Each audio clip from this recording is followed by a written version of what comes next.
Jaya Jaya Shri Chaitanya Jaya Nityananda Jaya Advaita Chandra Jaya Gaura Bhakta Vrinda Jaya Jaya Shri Chaitanya Jaya Nityananda Jaya Advaita Chandra Jaya Gaura Bhakta Vrinda Jaya Jaya Shri Chaitanya Jaya Nityananda Jaya Advaita Chandra Jaya Gaura Bhakta Vrinda. So we are reading from Caitanya Caritamrita Adi-Lila, chapter 5, text 41. We have been reading the purport by His Divine Grace, A.C. Bhaktivedanta Swami Srila Prabhupada. We've been reading the purport, and so we're going to continue reading it. Someone might argue the Absolute would be affected by duality if he were both all cognizance, Brahman, and the personality of Godhead with 6 opulences in full, Bhagavan. So someone might argue that the Absolute would be affected by duality if he were both all cognizance, Brahman, and the personality of Godhead with 6 opulences in full, Bhagavan. To refute such an argument, the aphorism Swarupa Dvayam Ikshayate declares that in spite of appearances, there is no chance of duality in the Absolute, for he is but one in diverse manifestations. So there's no duality in the Absolute Truth. The duality is here in this material world: happiness, distress, light, dark. This is the world of duality. This is the world of relativity. But in the Absolute world, there is no duality.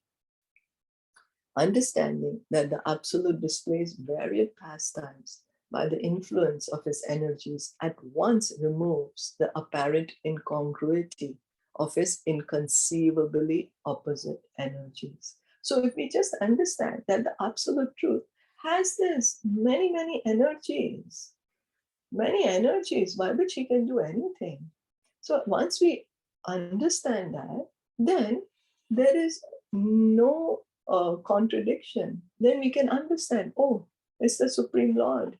He's inconceivable. He has inconceivable energies, and so he can act in this way. Srimad Bhagavatam 3.4.16 gives the following description of the inconceivable potency of the Lord. Karmani anihasya bhavo bhavasya te durgashayo thari bhayat palayanam kalatmano yat pramada yutashrayah swatman ratehe khidyati dhir vidam iha. Although the Supreme Personality of Godhead has nothing to do, he nevertheless acts. So Bhagavatam is saying how this inconceivable potency of the Lord is there. He has nothing to do, but yet he acts. Although he's unborn, he takes birth. Although he's tiny, he's fearful to everyone. And then everyone is afraid of him in his form of time. Because in form of time, everything deteriorates, we die. The material body dies. So we are fearful of Krishna in the form of time. But he flees Mathura in fear of his enemy to take shelter in a fort. And although he is self-sufficient, he's Atmaram. Krishna does not need anyone external to satisfy him. Yet he marries 16,000 women. These pastimes seem bewildering contradictions even to the most intelligent. Had these activities of the Lord not been a reality, sages would not have been puzzled by them. So because these pastimes are all real, the great sages, they're puzzled. How can he do that? He's unborn, yet he is born. Yeah, he takes his birth. And then he has nothing to do because they realize these things. He has nothing to do, but yet he's acting. Why is he doing this? Therefore, such activities should never be considered imaginary. Whenever the Lord desires, his inconceivable energy, Yogamaya, serves him in creating and performing such pastimes. So he has this inconceivable energies. We don't have it. That's why it's called inconceivable. inconceivable. Yoga Maya potency, his spiritual energy, his internal energy. She does it for him. He just has to will it. He just has to simply desire it. And everything happens. The scriptures known as the Pancharatra Shastras are recognized Vedic scriptures that have been accepted by the great Acharyas. So the Pancharatra Shastras, they are Vedic scriptures. Great Acharyas follow these. These scriptures are not products of the mode of passion and ignorance. So what happens is when we are writing something, when we read some work which is produced by a person, then that work is very, is evident. It could be influenced by modes of passion and ignorance. Why? Because we are in the mode of passion and ignorance. So whatever we think, whatever we write, whatever we say, will be influenced by passion and ignorance. But the scriptures are not. Scriptures are not the products of passion or ignorance or even material goodness. They are spoken by the Supreme Lord himself. Learned scholars and brahmanas therefore always refer to them as Sattvata Samhitas. The original speaker of these scriptures is Narayan, the Supreme Personality of Godhead. This is especially mentioned in the Moksha Dharma 349.68, which is part of the Shanti Parva of the Mahabharata. So in Mahabharata, there is a part called Shanti Parva, and in that part there is the Moksha Dharma, and in this Moksha Dharma, it is mentioned that the Supreme Lord is the original speaker of the Vedas.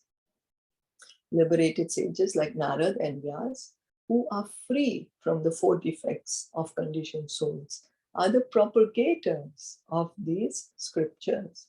So Narad Muni is a pure devotee of the Lord. He's liberated. Srila Vyasadeva, he's an empowered incarnation of the Lord. So they are not under the effects of passion and ignorance. They do not have the defects that we have. We are in the conditioned platform. So we have the 4 defects. But Narad Muni and Vyasadeva, they're liberated, and they are the ones who are propagating these scriptures. Sri Narad Muni is the original speaker of the Pancharatra Shastra.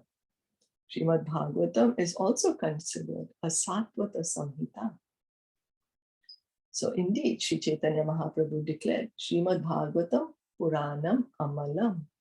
So Sri Chaitanya Mahaprabhu, he was very attached to hearing the Srimad Bhagavatam. He would hear Srimad Bhagavatam every day from Gadadhar Pandit. And specifically, when he would hear the pastimes of Prahlad Maharaj or Dhruv Maharaj, he would get so much into the pastimes, he would tell Gadadhar Pandit, please read it over again, please read it again. Repeatedly, he would hear these pastimes. And Sri Chaitanya Mahaprabhu said that Srimad Bhagavatam is Puranam Amalam. Srimad Bhagavatam is a spotless Purana, spotless. Malicious editors and scholars who attempt to misrepresent the Pancharatra Shastras to refute their regulations are most abominable. In the modern age, such malicious scholars have even commented misleadingly upon the Bhagavad Gita, which was spoken by Krishna, to prove that there is no Krishna.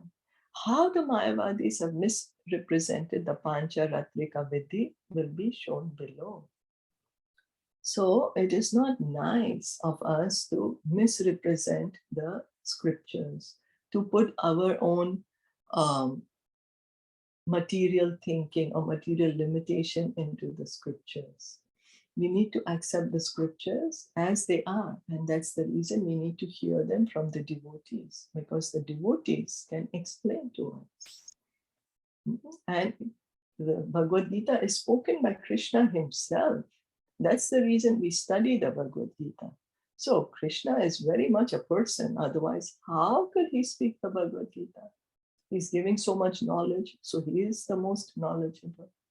Bhagavad Gita is a great authority, that great authority that so many people want to understand it and follow it, trying to understand and follow it. So it is spoken by Krishna himself. Bhagavad Gita, song of God. The meaning, Bhagavad Gita. Gita means song. Bhagavad means God. So song of God. So Bhagavad Gita is the song of God. Lord Krishna's song.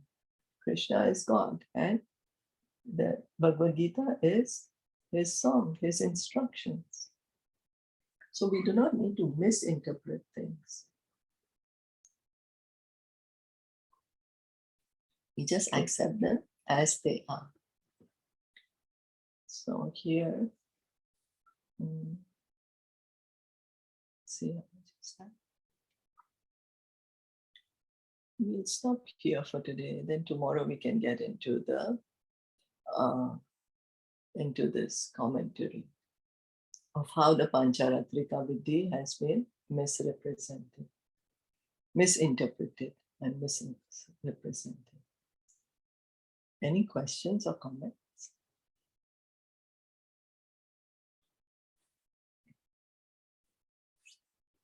No, then we'll stop here for Sri Caitanya Caritamrita, Sri Caitanya Caritamrita ki jai. Gaur Bhatta Vrinda ki jai, Shilpa Prabhupada ki jai. Hare Krishna.